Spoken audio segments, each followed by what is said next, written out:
GBU-57 जो bomb है उसका वजन लगभग 13,600 किलो है और ये इतना विस्फोटक ले जा सकता है 5,342 पाउंड, लगभग 2,400 किलोग्राम के आसपास इसकी कैपेसिटी है, यानी 2.4 टन के आसपास। GBU-57 बॉम्ब जो दुनिया का सबसे इस समय घातक बॉम्ब है, बंकर बस्टर है, जो जमीन में भेद कर 60 मीटर दूरी तक जा सकता है। इसको ले जाने के लिए B2 स्पिरिट स्टेल्थ बॉम्बर का उपयोग किया जाता है, जो रडार वगैरह की पकड़ में नहीं आता, और ये लगभग 12,000 किलोमीटर की रेंज तक काम करता है। 71,000 किलो इसका वजन है और 40,000 पाउंड इसकी पेलोड कैपेसिटी, मतलब वजन उठा सकता है। ठीक है, इसमें इंजन भी अमेरिका का खुद का लगा हुआ है। चलिए यहां पर देखो दोस्तों, कीमतों पर देखो आप। GBU-57 की जो कीमत है वो 29 करोड़ रुपए है। ठीक है, 17,000 करोड़ का बनता है ये B2 बॉम्बर। ये विमान उस बॉम्ब को, बंकर बस्टर को लेकर जाता है। भारत ने कहा इसकी जरूरत ही नहीं है, भारत ने कहा इसकी जरूरत ही नहीं है। हम जो मिसाइल है, जो यहां पर ये एक तरीके से बंकर बस्टर क्या है, मिसाइल का ही रूप है। ये बहुत ज्यादा ऊंचाई से गिराई जाती है और ये पृथ्वी के जो गुरुत्वाकर्षण बल के कारण बहुत तेज गति से टारगेट पर गिरती है और उसको भेद कर उसके अंदर घुस जाती है। ठीक है, लेकिन हमने कहा कि हम बाकायदा बैलिस्टिक मिसाइल से अटैक करेंगे और वो भी 2500 किलोमीटर की दूरी से, और वो जाकर इसमें अंदर क्या करेगी, भेदेगी। हमें इस विमान की जरूरत नहीं है क्योंकि ये मिसाइल खुद ही क्या करती हैं, बहुत तेज गति से चलती हैं। कहने का मतलब हमने इस चीज को निरर्थक साबित कर दिया कि इसकी आवश्यकता नहीं है। और ये आपका जो GBU-57 जो था उसमें देखिए इस तरीके से B2 बॉम्बर से इसको गिराया गया था। 60 मीटर के अंदर जाकर इसने क्या किया था, यहां पर विस्फोट किया था। हालांकि फोर्डो फैसिलिटी जो है वो 90 मीटर अंदर थी यहां पर, लेकिन इसको काफी नुकसान हुआ क्योंकि इसके अंदर गहराई में जाकर क्या हुआ, विस्फोट हुआ। ठीक है, और इस तरीके से कहने का मतलब ईरान को काफी नुकसान हुआ। अमेरिका पहले भी काफी बना चुका है चीजें ऐसी। BLU-109 बनाई थी इसने, एक GBU-28 बनाया हुआ है। GBU-57 ये जो मैं बात कर रहा था वो है ही, जिसे मैसिव ऑर्डिनेंस पेंट्रेटर कहते हैं। ठीक है, अमेरिका इस चीज में कहने का मतलब क्या है, डोमिनेट करता है। उसके पास जो फैसिलिटी है वो अभी तक किसी के पास नहीं है, लेकिन अब फैसिलिटी होने वाली है। बात कर रहे हैं अग्नि 5 की।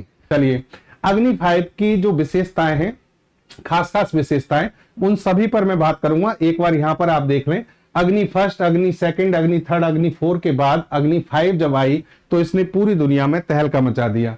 ये मिसाइल हमारी जो है 3 स्टेज सॉलिड फ्यूल का उपयोग करती है, यानी जो इसमें इंजन लगे हैं वो सॉलिड फ्यूल पर आधारित हैं और 3 चरणों वाले हैं, स्टेज फर्स्ट, स्टेज सेकंड और स्टेज थर्ड।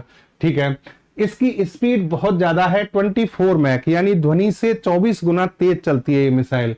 ठीक है, इसके अलावा ये वॉरहेड जो ले जाती है, न्यूक्लियर वॉरहेड, और न्यूक्लियर वॉरहेड यहां पर मैं आपको बता दूं, मैं एक शब्द बता रहा था, कन्वेंशनल वॉरहेड और नॉन कन्वेंशनल।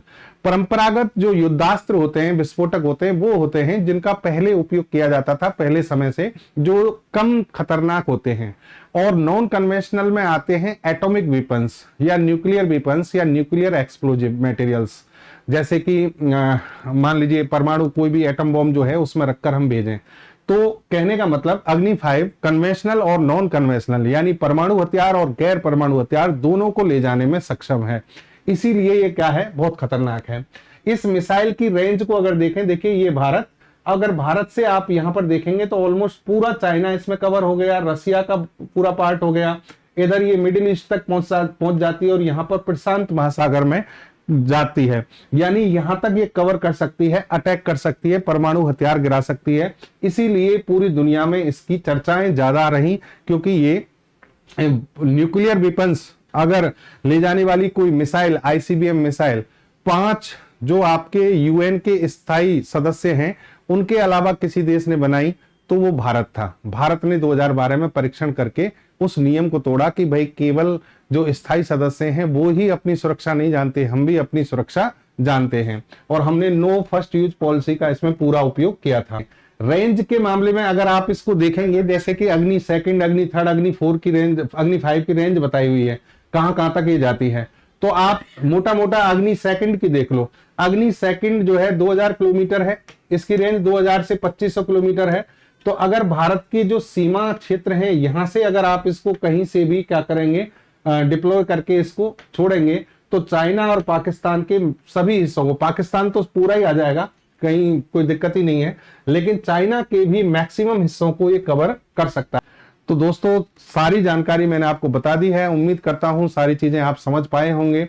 बाकी हम डीआरडीओ को अग्रिम रूप से शुभकामनाएं देते हैं कि जल्द से जल्द इसको तैयार किया जाए और दुश्मन को बताया जाए कि हम ऐसी तकनीकें बना सकते हैं। धन्यवाद, मिलेंगे एक अच्छी खबर के साथ नए सेशन में।